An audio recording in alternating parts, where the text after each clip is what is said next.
And the problem is that just that there isn't enough institutionalized coordination, communication, and trust.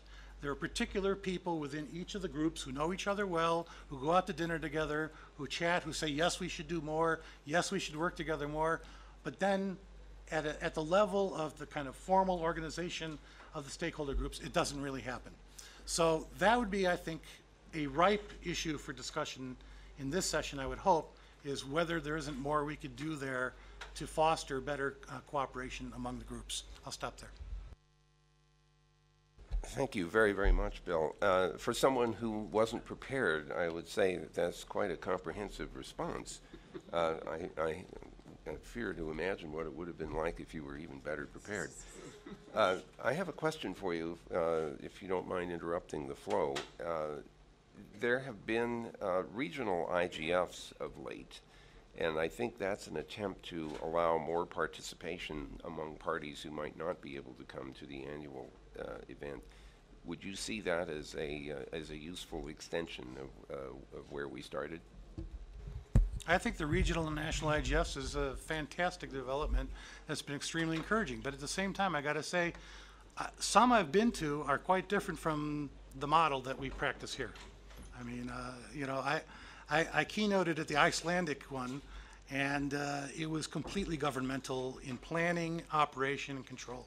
And the civil society people were all complaining on the side. And I've seen similar kinds of things in other contexts. So this is an issue. I shouldn't give an example. I guess that was probably poor taste. But anyway, there is an issue of whether they all practice the same model. So, in fact, I want to note, I'll leave out the specifics, but I think we should note in summary that the regional IGFs, if they are to fulfill their intent, have to be as multi-stakeholder as the regular IGFs.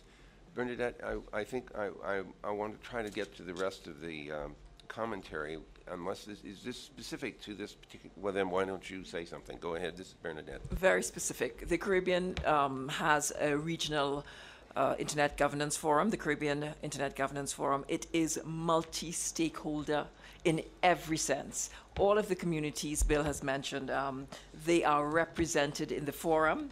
And how we get things going, it is a challenge, of course, to bring together diverse groups, but we bring them around issues that are mutually beneficial. And the Caribbean Telecommunications Union acts as a facilitator for their work. So it's not left up to chance for them to get on with the business of what they have to do. We facilitate the process and provide the structures to enable these diverse stakeholders to work in a collaborative means. And I'd like to see a little later on, I'll talk a little more about what we're doing. Thank you. You actually implicitly answered another question, which is people show up if they understand why they should be here, and I think you just said that's how you get them to come. Okay, thank you, Bill. Zahid, could I ask you to intervene at this point? Thank you. I saw the transcript. My name was somebody else's actually on the transcript, so maybe for the those transcribing, the name is Zahid Jamil, and on behalf of the ICC, I know previously. Thank you. Well, I represent an organization, the ICC, which is as old as 1919, and it basically runs also and basically manages the International Court of Arbitration, and has various commissions under it, like the Intellectual Property Commission, Transport and Logistics Commission, and also the Electronic Business ID Telecom Commission. Now, those are that commission basically deals with information society issues, or I should mention IT telecom issues, and develops policy, and it's broad-based. The ICC is not just an international body, but has national committees in every country. And so whatever feeds into those policy processes come from sort of grassroots national committee levels, and the groups, where even I'm a member of the Pakistan National Committee, get those documents, and we have the opportunity to provide input and briefings into those. And that's how the sort of bottom-up process within the business community, within the ICC works. And it's diverse. It's very diverse. It's not just software companies alone. It's anybody. Boeing is a member, for instance, as an example. And when the WSIS process started, I think it was important that we realized that apart from the EBIT Commission's own activities of policymaking, we needed something that would be an advocate for information society. And business played an important role during the WSIS process and has actually in the role of BASIS, which is the Business Action for Support of Information Society, which is sort of connected to the ICC but a different entity, incorporated within itself not only members from the ICC, so you have the national committee members, you have members directly in the ICC Paris, but you also have with them non-ICC members. So that diversity added to what the BASIS initiative basically does. And so it's important to also mention that when you look at the internet governance landscape, say for instance in ICANN, you have divisions. You have those businesses which are known as contracted parties, the registrar registries, and you have those businesses which are just users. But in ICC BASIS, we have both. We have that broad diversity of businesses there, and we bring that to the IGF. We participate in all the IGF so far. We have a booth down there where I'll be plugging some workshops we're doing. I hope you don't mind during the course of this workshop itself. And the idea being that the BASIS initiative is designed to coordinate the business inputs, to have the representation at these forums heard by governments and civil society and others, and basically, create the positions and products basically that come out of this process. So what I'd like to do is, through the course of this workshop, really talk about what we've been doing, and also from a personal perspective from Pakistan, what the South Asian experience has been with regard to whether there's enough diversity, what are the challenges, what can possibly be done, and really focus on, if I could, on the productive ways forward in trying to make that happen. So I think I've taken long enough already, and I'll be happy to contribute to the discussion as we go along. Thank you. Thank you very much, Zahid.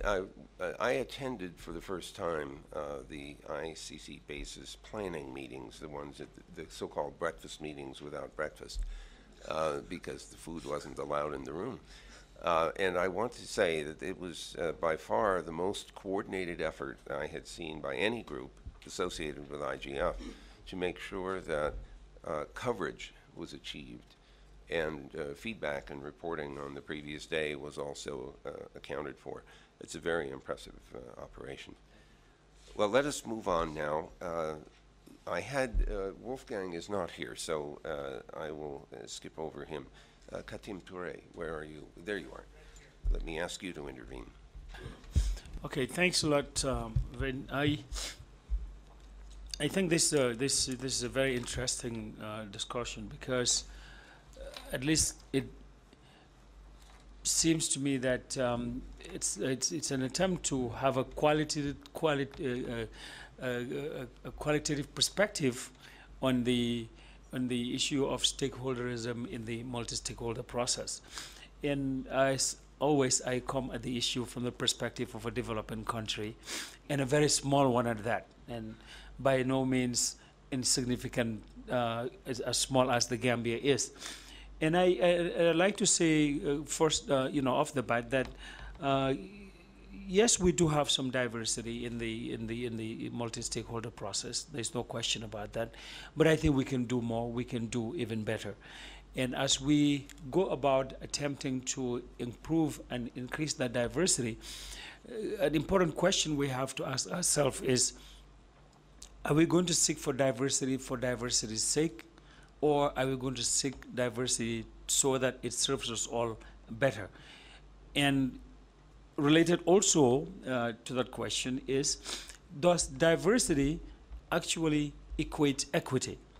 Because you can have various people participating in a process, and some actually get more out of it than others, simply because of the fact that the resources that they come to the process with, or how they go about effecting change within the process itself, working with various communities and things like that. Of course, sometimes also they might be part of the community, but do not actually effectively participate in the community because of various challenges. I think we all know what the challenges many developing countries face. When you talk about a classic example, first off, you are not able to travel, and then the next option you have is to participate remotely. Well, for me, sometimes, often, and this happens to me quite a number of times as an ICANN board member, well, not quite a number of times, but it's significant. I mean, that it's worth recounting here. You have a meeting or you have a remote session to participate in, and there is no electricity. So you're down on your laptop battery, and then it goes down. And these are not cliches. These are real life situations people face. Or you have very bad bandwidth, as a matter of fact, or sometimes even no bandwidth at all. So I think we need to understand that there is, in the diversity of stakeholders, we're also talking about, we also need to remember that there is a diversity in the resources and the facilities the various stakeholders have to use to participate in the process. I think in terms of increasing diversity, even when you talk about diversity at the regional and even at the national level, there needs to be some more work done. I'll give you an example. One of the questions we've always grappled with at the various levels in Africa, and I've attended quite a few regional or sub-regional African Internet Governance Forums, like the East African and the West African Internet Governance Forums for the past couple of years, a number of times. And one of the issues that we've always talked about is how do we get local private sector participation in the entire process. It's a huge challenge. And the thing is that there are two aspects to this whole issue. Number one is the fact that I think it'll be very constructive to get greater private sector participation, in particular the mobile telephone operators, to get them to participate in the process, for the simple reason that they generally have the greatest and largest economic clout in a lot of these countries. Some mobile phone operators in Africa are genuinely multinational, multi-billion-dollar companies. An example I'd like to name, for instance, is MTN of South Africa. And of course, Airtel in India has moved into many African countries. And it would have helped to have some of them participate, if not all of them participate in the process at the sub-regional and regional levels, because they would have provided much needed impetus and support to the processes. Secondly, also, it would have helped to have them participate because of the simple reason that as the internet moves more and more to a mobile-based platform, GSMs and 3G networks and what have you, which are actually operated by the mobile phone operators, it becomes important that they participate in the process, in the multi-stakeholderism process.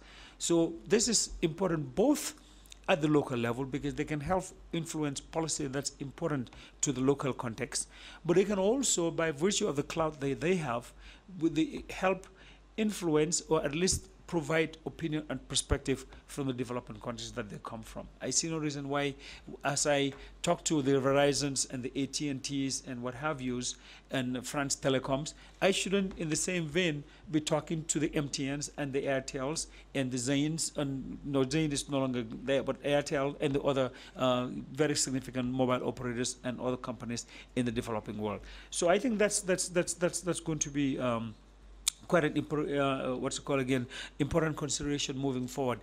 The other issue also is increasing participation of civil society organizations. At the end of the day, I think I always tell people one of the biggest challenges we have in Africa is the fact that when you talk about the multi-stakeholderism process, you're talking often to people who've probably never been consulted on anything in their lives. So it is a challenge for them to really internalize the need for them to be heard.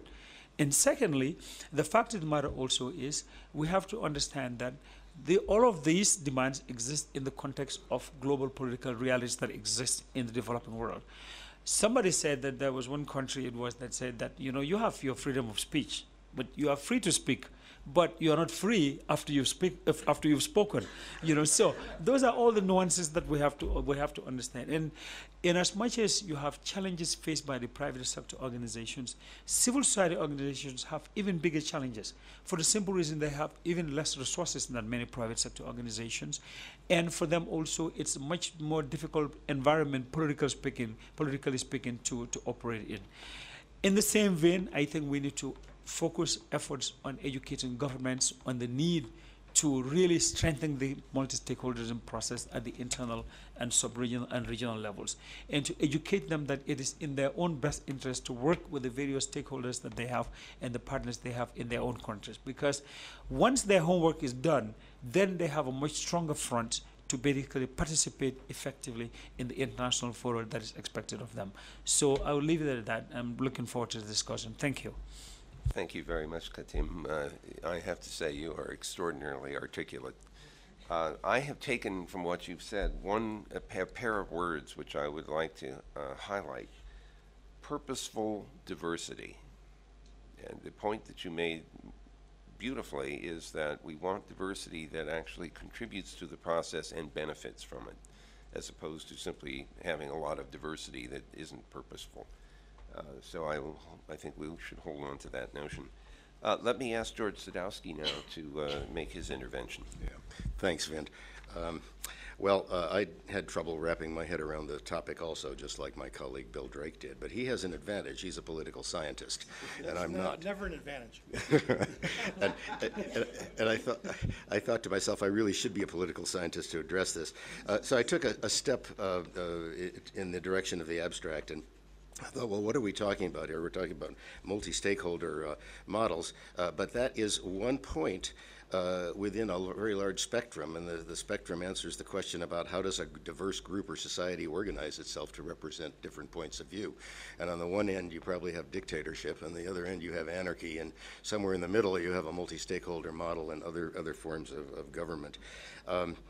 The process of defining the stakeholder groups and how you weight them, if you weight them well, it's a fundamental problem in multi-stakeholder models, and we all struggle with it, wanting to get the right balance.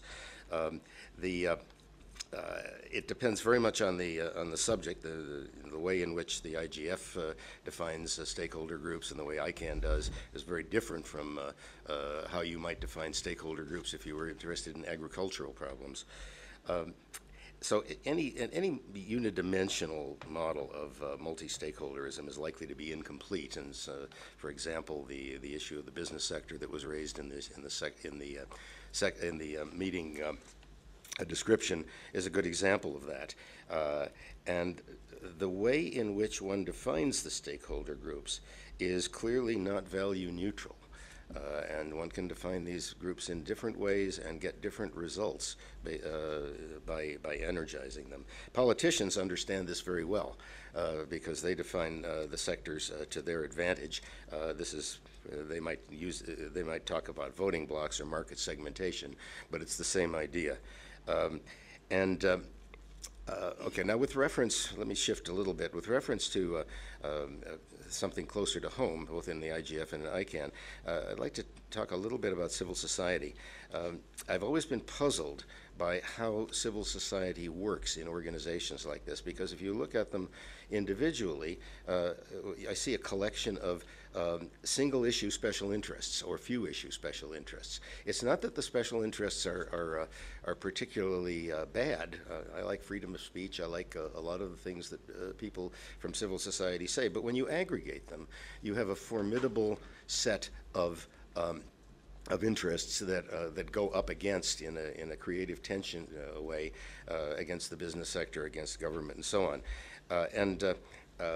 Sometimes I want to say, well, you know, I like all these things, but I don't like the way in which they're being posed as a group. How is using Bill's language, what is the intra-species decision making like? Who determines how that happens in civil society? Is it the aggregate of all demands? Is it some balanced nuance among the demands? In the United States a long time ago, we had a phrase, the silent majority. Those people who really wanted something, but they didn't speak up, and so it wasn't clear exactly what they wanted. Politicians would interpret what they wanted in different ways. Apple calls this the rest of us.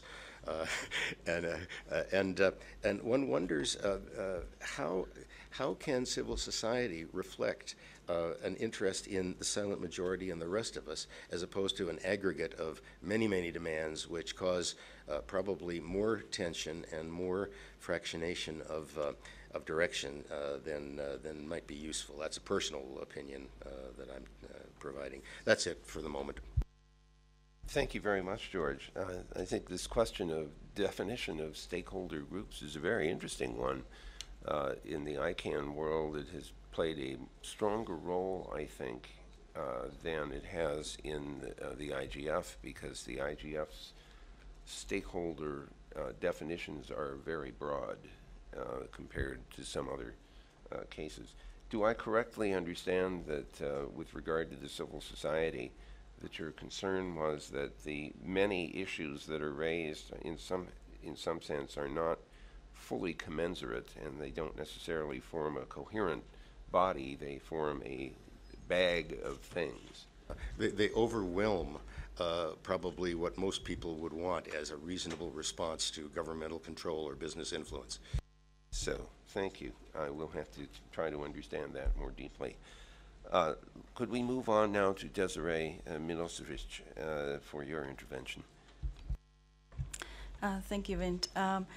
So I will speak on behalf of Affiliates, which is a leader in domain name registry services, and I think we are somewhat a unique organization because we are a multi-stakeholder baby, since we've been born out of a multi-stakeholder process within ICANN in 2001 when we were applying for a new GTLD and then .info. We, as an organization, participate differently within the IGF and as a private sector organization within ICANN. So it may be useful later on to discuss some similarities, some differences in how we interact in these different multi-stakeholder organizations. And I would also like to thank the organizers for actually allowing this space to either do navel-gazing or really self-reflection of how businesses self-organize before they come to a forum like this. So we had a long-standing engagement in the IGS. We've been a supporter of the Internet Governance Forum, not to be mistaken with IGF and diabetes, which I think is the latest Twitter joke for the IGF. So we have been a supporter of many national IGFs and workshops and governance forum because we believe that we need to build these bridges with other stakeholders, and we felt quite at home in a way attending the IGFs because we've been used to the multi-stakeholder environment within the ICANN, where we have government participation, where we have technical community participation at large, and civil society. So although in that environment we do interact more on trying to make policy decisions and build a consensus, this is a different fora where we actually discuss in a broader internet public policy issues that we wouldn't necessarily discuss at ICANN. This is one of the differences, and we will also agree there is a need to have more diversity in business participation at the IGF. The question is not so much how to get there and what to do to involve local businesses or more businesses, but really to explain why do they need to get involved, what is really at stake, and what are the internet public policy issues that are at stake here that would drive bigger business participation. So in my view, I think we are somehow failing to frame that, and maybe businesses are late, big businesses are late to waking up because they think they may have all their issues covered back home in their national jurisdictions, or if they're international organization, they already work with other international organizations and are involved. So I think that would be one of the notes that I would like to stress. How do we better explain what's at stake and be happy to discuss this? And maybe what is at stake is that if we don't get the balance right between all the multi-stakeholders, if we don't hear everyone's voice, and if we don't get equal participation, we may get some decisions or recommendations made in some other fora that are made by people who do not understand all the facets of and different aspects of important aspects of internet public policy issues. So there's a reason to get involved, and there is a reason to participate. I'll stop here and then. Thank you very much, Desiree. I think that one takeaway from your comments that I absorb is that people will participate if they understand why they need to participate and what's at stake, as you point out in your last remark. And so alerts and analysis may be necessary in order to help people recognize what issues they need to respond to. We should have at least one remote participant, Rebecca McKinnon. So let me ask Sebastian, is Rebecca available to intervene? Yeah, we'll try, but I guess it's ready. Rebecca, go ahead. It's good, go. Yes, go ahead.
It sounds like we just lost audio. Rebecca? Oh, yes, I see. Anyway, I'll stop there. Okay, thank you, Rebecca. We lost you for just a few minutes, but a moment. Oh, I'm getting a whole lot of echo here.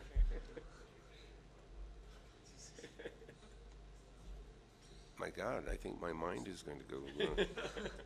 All right, I'm waiting to hear what I'm going to say next. Olivier Crepin-Leblanc is remote and may not be with us yet. He said he would be late. Olivier, are you there? No. All right, so let me go on to Mr. Siva Subramanian and ask him to make his intervention now. Thank you, Dr. Surf. I've been asked to explain this topic very well, and I should have started first, but now it's more of an opportunity to answer some of your interventions. So I'll go over a small presentation, which is not very visible, but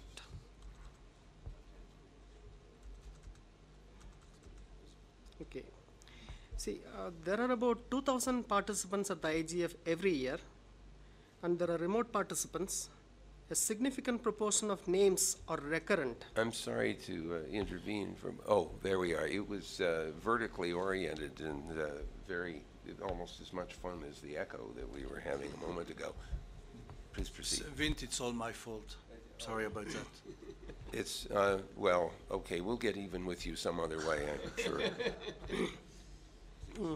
In many ways, the participants of IGF are regulars, which is in one way good. There is some consistency of participation. There is a lot of interest in the regular participants to take part and continue in the process. But at the same time, there are not enough newcomers, and there are not enough diversity in the process. It's largely the same participants again and again. If we talk about governments, not all are, every government is represented. If we talk about business, not every sector is, or not every region is represented. If we talk about civil society, it is a small group without a scientific gender or regional balance. None of the stakeholder groups have attained the desired level of inclusiveness.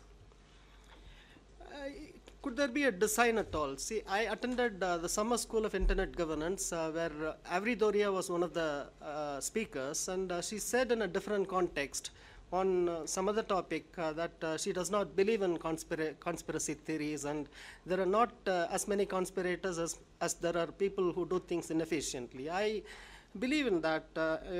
We have the same situation here in the issue of diversities. There are no conspiracies, there is no design. It is just that some governments have understood the significance of the IGF earlier than the rest of the governments. Mega corporations are early entrants. Civil society has been open, but it has not been reaching out. There has not been enough attention on improving the diversity. If we talk about the IGF Secretariat, there are no resources to reach out and include new participants on a scale as required. Or probably there is also some superficial contention that there are 2,000 or 3,000 participants in every IGF, 50 or 60 workshops, so IGF is doing well. This is just the beginning, and there is so much more to be done. So if we look at the government as a stakeholder group, I'm very approximately speaking, and this is not by diplomatic classification. By diplomatic classification, it's not right. So I would say that there are more developed countries than developing countries, more governments from the west than from east, more governments from the north than south, by a way of looking. If you look at the business participation at the IGF, we have internet search companies, we see domain registrars, we see network equipment manufacturers, we see internet service providers, but not many internet user companies. Where are the hotels, banks, airlines, outsourcing companies, traders, and where is Hollywood? It's here. Did you say Bollywood or Hollywood. Is a representative from Motion Picture Association. Okay.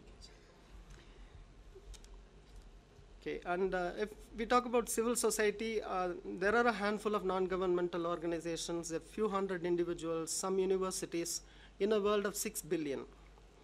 Even if you look at the academic community participation, it's well meant. I'm not, there are no reasons. It's more of higher education institutions, and there are no junior schools, and more of academic institutions from the West than from the developing countries, and we don't see enough consumer groups. And do we have press as a participant on the civil society side rather than on the press galleries? These are some of the thoughts. I've cited some examples and dropped a few names, and the names, even the names that I've dropped, are not diverse enough and not representative enough. Just the idea conveyed is that IGF could be a forum with participants from each stakeholder group balanced within, and then come to the multi-stakeholder table for a multi-stakeholder balance. If we look at a situation where there is diversity, where banks participate, outsourcing companies directly participate, airlines participate, the issues that a bank prioritizes may be different from the issues that an outsourcing company prioritizes. A bank might be concerned about security and not as much about the cost of the bandwidth. But an outsourcing company could be concerned about the price of bandwidth and the cost of the internet access.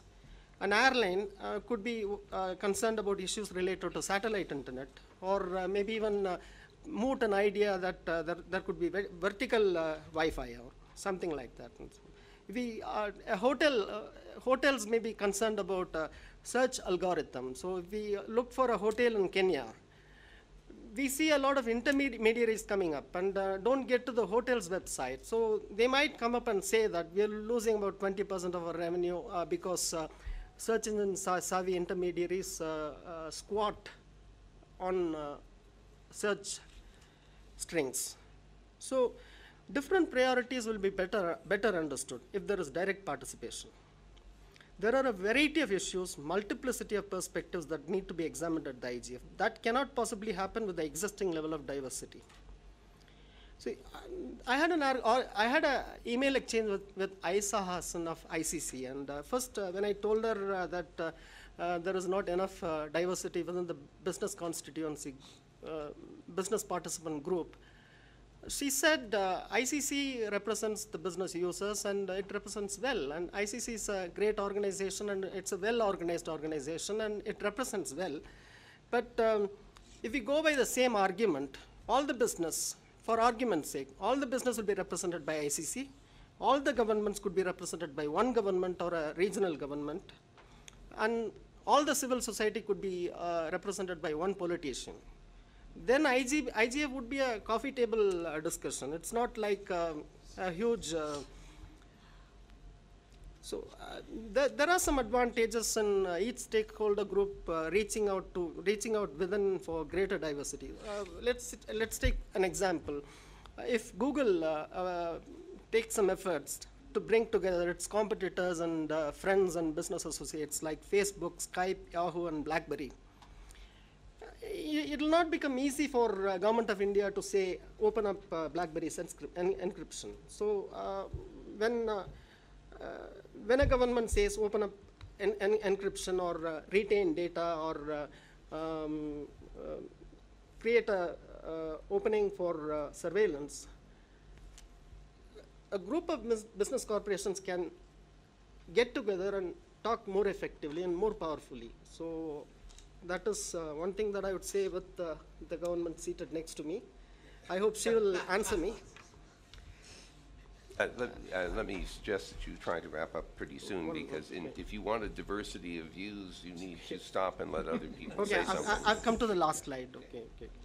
So my suggestion is that business reaches out within its stakeholder groups, perhaps work through ICC and try to improve participation, and participating governments to inspire the rest of the governments, and maybe even come up for the sake of less developed countries, some kind of funding and other methods by which they are encouraged to participate, and civil society has to reach out.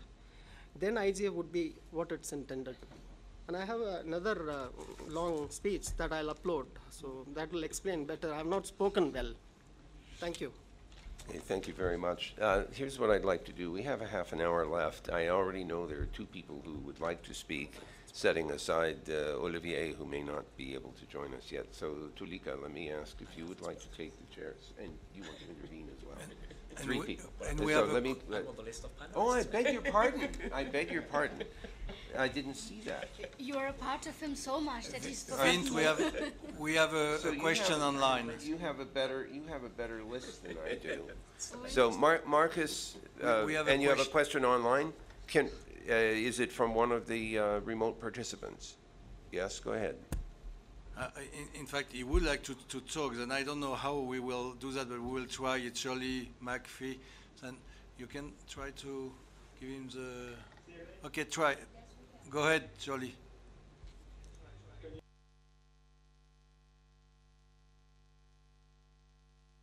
Yes.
The point is well taken. And in fact, I want to draw, here we go again, are we getting echoes?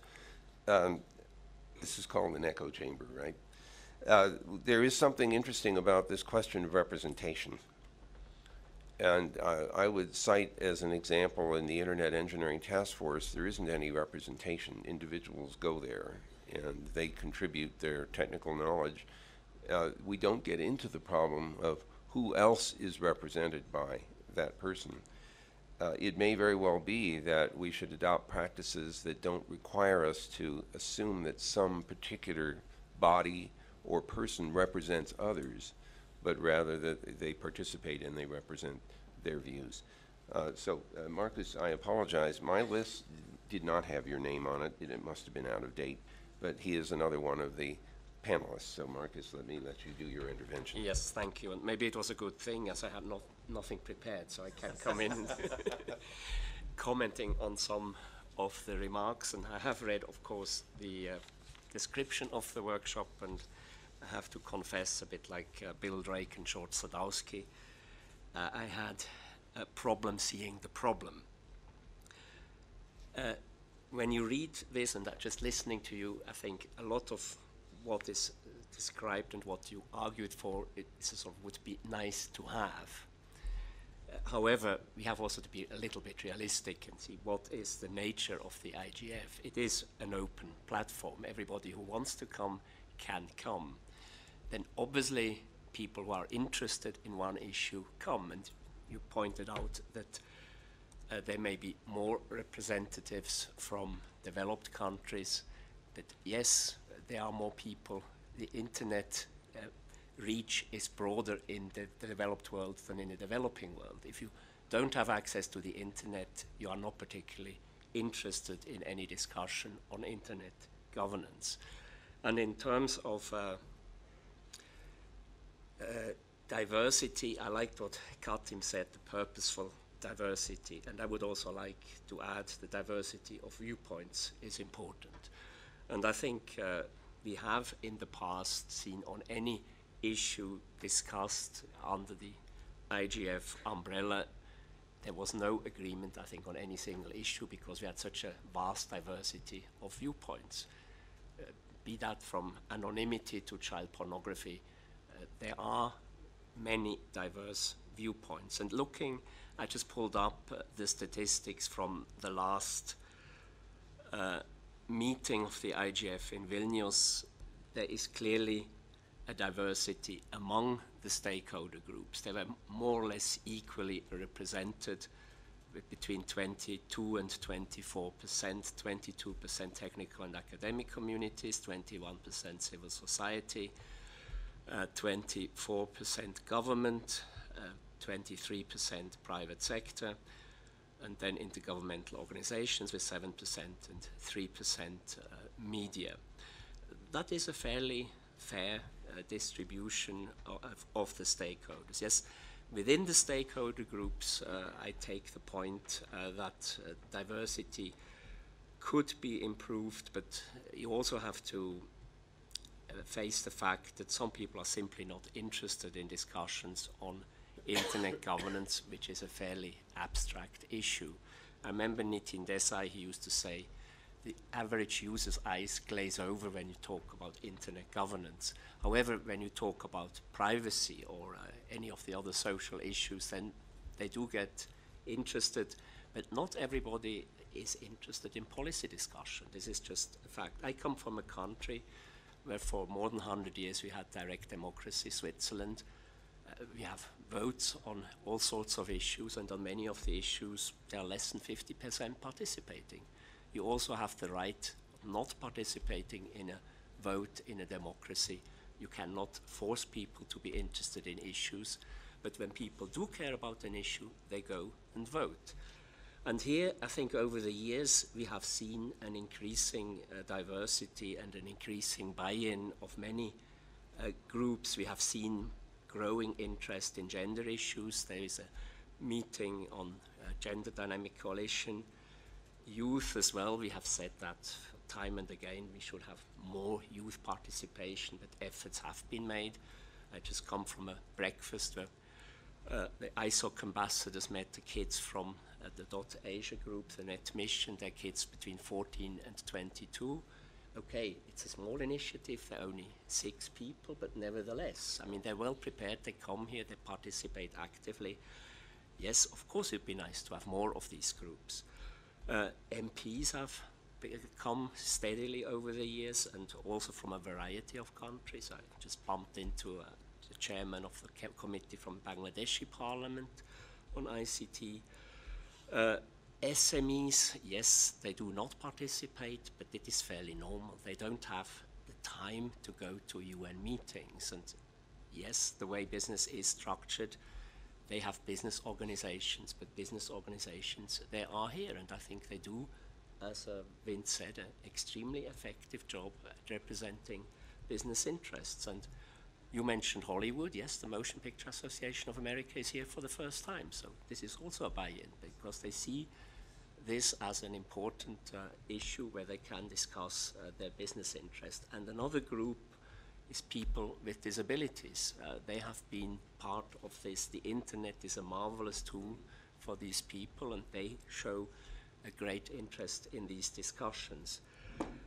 So I think we have a fairly purposeful diversity. Of course, it would be nice to have more. Yes, it would be nice, you know, some big UN conferences, there's much more money involved, part of the regular budget, but governments in their wisdom did not want to set up a new UN organization with a big budget where you can ferry in people from all over the world, but people who come here are here because they want to be here. And I think that gives more value to the participation than you actually have the normal UN mechanism where you pay them. So if you get paid, yes, of course I go to Nairobi if somebody pays for the trip. But do they engage? I mean, I heard lots of stories of UN meetings in New York where people sign up on the first day and go on the last day to get the per diem and spend the rest of the time shopping in New York. So that does not happen here. People who come here are here because they want to be here. And that, I think, is the most important thing, that the active participation we have at the IGF. We don't have conference tourists. People are here contributing. A last word, I followed the live transcription from the other workshop on IGF improvement. They discussed very much similar issues on participation, and they also pointed out that the rotation of the IGF, of course, allows for some regional diversity as well. Obviously, when you have a meeting in Africa, you have more African participation. A meeting in Rio, you have more Latin American participation. This is more or less also the ICANN model by rotating around the world to increase regional diversity. And the regional and national IGFs, I would agree with those who emphasize their importance. I think they cannot be overestimated. It promotes participatory democracy where this was not the norm, where governments did not talk with stakeholders. And in the IGF, they do talk with stakeholders and they learn from the stakeholders.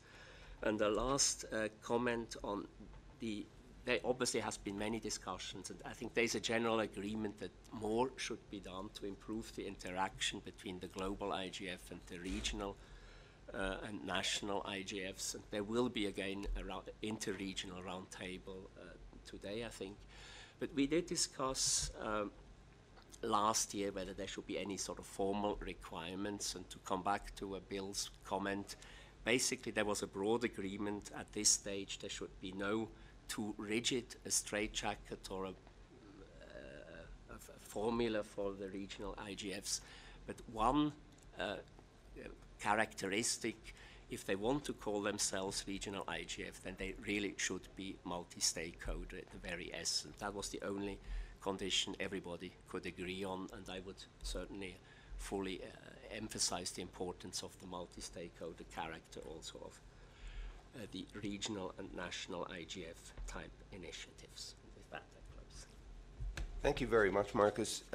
Given that we have about 20 minutes or less left, Wolfgang, you are on the list of panelists, but let me ask your forgiveness. I want to pick up some comments from other people who have been participating, and I will catch you after that. So first, Tulika, and then I want to come back to Bernadette, and then we'll pick up other comments from there. Tulika, please. Thank you, Vint. I'm glad I'm here. After Marcus, I have a little to speak. I'm happy that he spoke before me. I come from a country we all know is multilingual, multi-stakeholder, and we sitting in the government have never walked one step without other stakeholders participating in our initiatives for the development agenda that we have for the country. And therefore, each time that the country has started to look at a framework or a policy, we have opened up our doors to all the stakeholders to participate, put up our draft proposals for requesting for comments, and then come out with policies that finally get affected. And it is then that people wake up and they start to say, hey, this is not what we wanted, or you didn't get us right. And this is exactly what I align India's democracy with the IGF here. This is the best format of a multi-stakeholder forum that has been made available to each or any of us who would like to participate in the aspect of governance of internet or the other allied areas. As rightly mentioned by speakers before me, I also would like to say that as Marcus said, only those people for whom internet has now become an important resource are going to be here. The others are still busy setting their houses right. Their priorities would be elsewhere. And so for them to come and participate in a discussion which has not yet touched them is not so easy. We see that in our own country. We have national frameworks of reaching out governance, citizen services through our governance plans. And in our country, the complexity grows because even if you have a complete set of services ready and available, it has to be tailor-made to languages, to cultures, to forms of revenue generation for each community, which changes almost every few kilometers for us. And therefore, in spite of all-out efforts with all support from all the stakeholders, there are still gaps there. And that is exactly what I see here at a global platform, where with all the efforts that the IGF has made for an open participation, open and inclusive participation of all communities and all stakeholders, we're still missing some of those people whom it is we who are trying to reach out to. But until unless we have something for them here, they may not still get interested. So the IGF is a very broad forum. You have broad issues that are being discussed, may not always capture the attention. So maybe after 5 years, this is the 6th IGF here, we start to think about the specific issues, the real issues, be it a global issue for the developed economies or to the developing economies. Maybe we will need to identify and balance both the issues. We need to run them parallel. We cannot say that the developed world's issues are not the issues of importance, because we got the internet from that zone. And we need to continue to run that internet, which has now become important for all of us. And sir, you had started the internet, and we were happy to share it. And it was an open heart sharing. And there is nothing like saying, no, this is mine and I want to control it. It was a happy sharing of what technology brought out, what it could help others, and therefore it was an open. And internet in its design and structure is basically an open architecture. There is no stopping it, there's no controlling it. The only thing that can happen is breaking it. And that is one thing that no government, no stakeholder would ever want to happen, even 20 years from now. Because it would be they who would be at a loss. Their own citizenry would not be able to accept a situation of that kind. So my only request, my only input here was to say that to improve the intra-stakeholder and multi-stakeholder participation, going a little more focused on specific issues may help us to get more participation. And once there is a demand, we would be able to take care of how to get that participation in. Thank you. Thank you very much. I would take away specifically from this that participation is going to be driven by perceived value and perceived risk. And if people understand that they're at risk or that they have an opportunity, then they will be more likely to participate.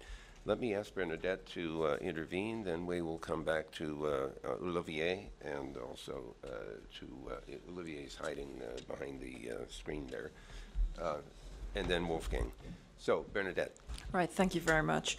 I just wanted to stress the importance of education and raising public awareness in the whole scheme of things. If people do not understand what you're talking about, the impact that it has on them, they're not going to be in any position to participate. And this is one of the things that we found when we established the Caribbean Internet Governance Forum in 2005. There was no information, no ready source of information, and without it, you could not convince people to participate. The first online intervention that we had spoke of the difficulty in finding information on internet governance. And our approach has been to have very targeted outreaches. We do a lot of work with the ministers. My colleague from the Gambia indicated that is necessary, and I concur absolutely. Government ministers have to understand, and you need to outreach to them. And we have targeted outreach programs to the various communities in language that is comprehensible to them, in which we point out the implications of internet governance and their various facets to what they do. We speak to the various stakeholders in the context of their environments and what is of significance to them. And this has worked extremely well.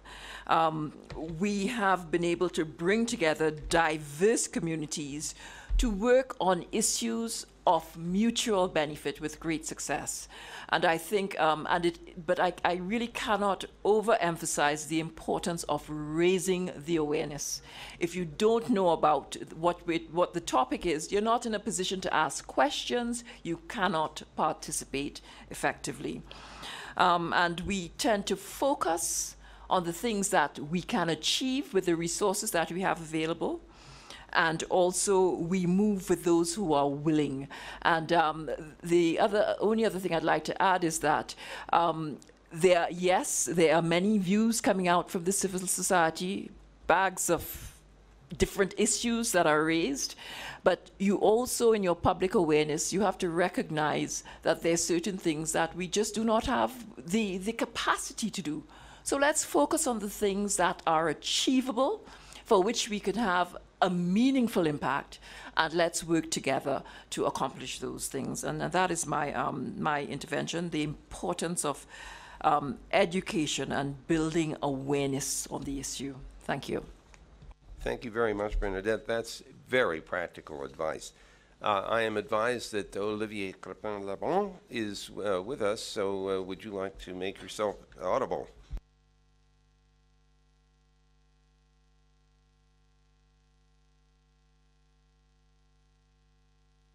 Yes, we can. Go ahead.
Thank you very much, Olivier, for your brevity. We have one more intervention from Wolfgang Kleinwächter and a request to speak from Zahid. And at that point, we will probably have run out of time. Sebastian, if there's a moment or two, I'd be happy to call upon you. So Wolfgang. Yeah, thank you. And first I have to apologize, but I was also in another parallel workshop on the IGF improvement and as a member of the IGF improvement working group. So that means I had to split myself and to say, okay, I do the first half there and the second half here. I think I want to touch two issues. One is diversity and the other one is outreach and education. Inner stakeholder diversity, I think it's indeed a point, and also in the other workshop there was a question around, do we need consensus or something like that? I think it's impossible to get, let's say, a full agreement within the stakeholder groups and among the stakeholder groups. And my answer is there is no need to try to achieve this, because the complexity of the issues we are confronted with have no single answer. So what we have to understand is the various dimensions of an issue and not to try to reach consensus. So because it will and is a process. So it has no beginning, no end. It's a permanent continuation, and we have always, to fill this process, with new ideas, or to come with the old ideas, to put the old ideas in the new context and to understand it better.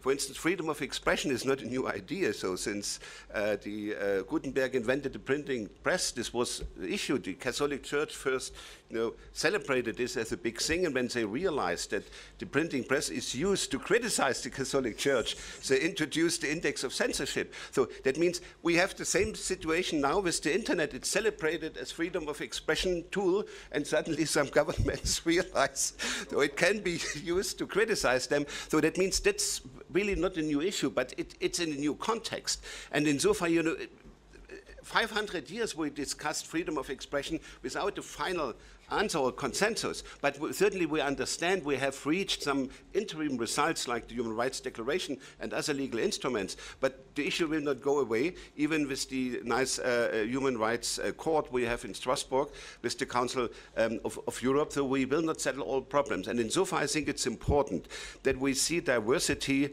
as a good element, and we should not make the mistake that the IGF should come to a certain conclusion and to have a consensus on a certain issue. So I think this is my first thing. And the second point is I want to echo only what Bernadette has said with outreach and education.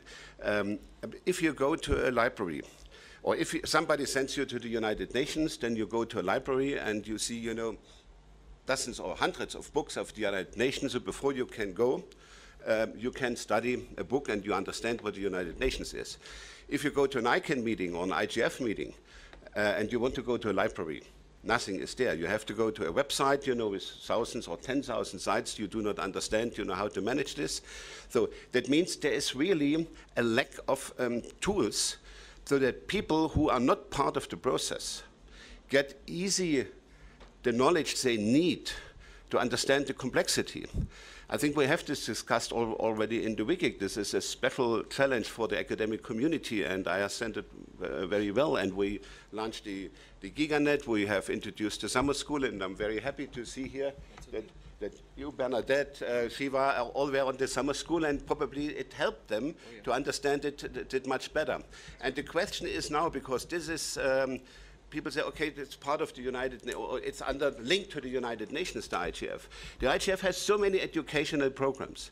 So they spend a lot of money for all kinds of outreach and education. Why not under the umbrella of the United Nations? They could start an education program for internet or internet governance in general. I think there is no institution in the world really where you can study that. Some universities offer some courses on the master or bachelor level. So that means the Diplo Foundation does some groundwork. The summer school has 30 students per year. With the South American thing, which Olga managed, another 30. So that means 60 students, but we have 2,000 participants here and more should come. This is just a drop in the ocean. And for education, there should be more resources, and the resources, already there, but they are used probably for other initiatives, which has been probably important a couple of years ago, but we have other new challenges, so that means the educational programs should be adjusted to the new challenges. Thank you. So thank you very much, Wolfgang. You've actually consumed all of the time, but I'm going to give the last comment to Zahid, and then we will have to break. But, Transcribers hate me because I'm really fast when I speak. But I just wanted to say quickly, I have a rebuttal and a suggestion. The rebuttal is that I appreciate what has been said about the ICC and the fact that, does it represent. Let me just do something for about 10 seconds. Deutsche Bank, ABN AMRO, Royal Dutch, Shell, basically. Boeing used to be, and they were sort of interacting. Lockheed Martin, airlines. I mean, we're talking about those people who are News Corporation. Disney is here, was on a panel yesterday. Safaricom, Verizon, Telefonica. I could go on and on. AT&T. These are different sectors that were named. Why are they not here? These guys are physically here. Yes. Number one. So I just wanted to, so if you went through the list, we could sort of rebut that. The second thing is, we can't get everybody into the tent. That's impossible. Third, I don't think we have a situation where the WSSD sees everybody in the world come to it either. Neither do we see that there are national WSSDs or regional WSSDs. Now that's a credit to the IGF, how it self-organizes, how business, civil society, and even governments in certain areas. We've just heard about the CTU organizing these sort of forums. So I have a suggestion, I think I take from the University of the IGF being a very good suggestion, also talk about the awareness. And I'd like to bring an example to the table. Katim specifically helped within ICANN to bring to the fore the issue of outreach that ICANN had to do in my country, for instance. We printed articles, and I can tell you the interest we had after that has shown itself. Look at the fact that Pakistanis are organizing a workshop here today. I would never have thought that would be possible. And it's not business, it's civil society, business together. Working together. So and also I would strongly suggest that the awareness exercises within the Secretariat, with the Secretariat being well resourced, may be a way to go forward. And one last thing, I think maybe sort of a more dynamic website for the IGF. Mm-hmm. That would be very, very useful. Right now, when you tell young people to go onto the IGF website, and I know it's come a long way. Let's be fair, it's come a long way as far as information is concerned. But just like the ICANN website had to be updated in the last few years, yes. Maybe it's time to also look at the website of the IGF, which I think is probably underway as well. Thank you. So, yes, it needs resources. Exactly right, Marcus. Thank you. It has to be the last intervention because we're over time. No problem. Very sorry, but I have to take the chance because you say you come just out of the improvement group of the IGF, and I say something completely different now from that what I intended to say. But when we say what is, let's say, the feeling of people coming here for the first time, I know it's a very difficult point that I'm touching, but think about yesterday afternoon. That's what we usually have with all these interventions, of course, where everybody is speaking 10 minutes or something like that. And in principle, very often, they're on a very general basis. They repeat all the words. I was waking up when, for example, you, Win, yesterday said, okay, in 2013, we will put on IPv6. I know it's a big challenge, but if we can also think in the improvement how to deal with these opening sessions, that people do not do all these abstract opening speeches because stakeholders really get frustrated. I know it. I spoke with many of them and watched them, but telling them or asking them to really open with a concrete issue, that's just my proposal for improvement, because I think that's very important that stakeholders really see what's going on here. Thank you. All right. I think with that, we'll have to close the session. Let me thank the panelists, both remote and local, and the rest of you for sitting in on and commenting on this problem. If I have an opportunity, I will do the best I can to summarize the outcomes. We have a stock-taking session at the end of the week. I think some of the conclusions from this session should be voiced there, and I'll attempt to do that. So thank you very much, and go on to your next meeting.